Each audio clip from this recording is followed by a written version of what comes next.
আসসালামু আলাইকুম রহমতুল্লাহি ওবরাকাতুহ। সম্মানিত দর্শকবৃন্দু, শবে কদরের রাত্রে আল্লাহ তাআলার পক্ষ থেকে ফেরেশতারা আমাদের জন্য দোয়া করতে থাকেন।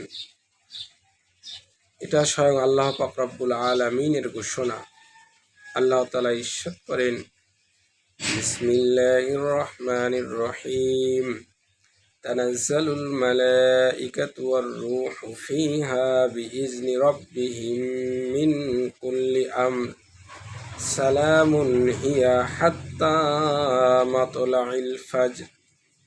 আয়াতের অর্থ, সেই রাতে প্রত্যেক বরকতপূর্ণ বিষয় নিয়ে ফেরেশতারা ও রূহ জিবরাইল দুনিয়াতে অবতীর্ণ হয় স্বীয় রবের নির্দেশে।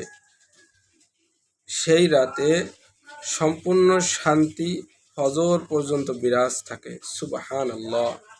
তো আল্লাহ পাক রব্বুল আলামিন ফেরেশতাদেরকে নির্দেশ করেন, হযরত জিবরাইল আলাইহিস সালাম অগণিত ফেরেশতা নিয়ে এবং রূহ নিয়ে আসেন এবং ফজর পর্যন্ত দোয়া করতে থাকেন, তোমাদের উপর শান্তি বর্ষিত হোক। তাই আমরা এই শবে কদরের রাতগুলোতে বেশি বেশি করে আল্লাহ পাক রব্বুল আলামিনের ইবাদত বন্দেগী করব এবং ফেরেশতারা যে দোয়া আমাদের জন্য করেন আমরা যেন সেই দোয়া আমাদের জন্য নসিব হয়। আমরা আল্লাহ পাক রব্বুল আলামিনের দরবারের জন্য দোয়া করব। আল্লাহ তাআলা আমাদের সকলকে শবে বরাতের ফজিলতপূর্ণ রাত কবুল করুন। আমিন।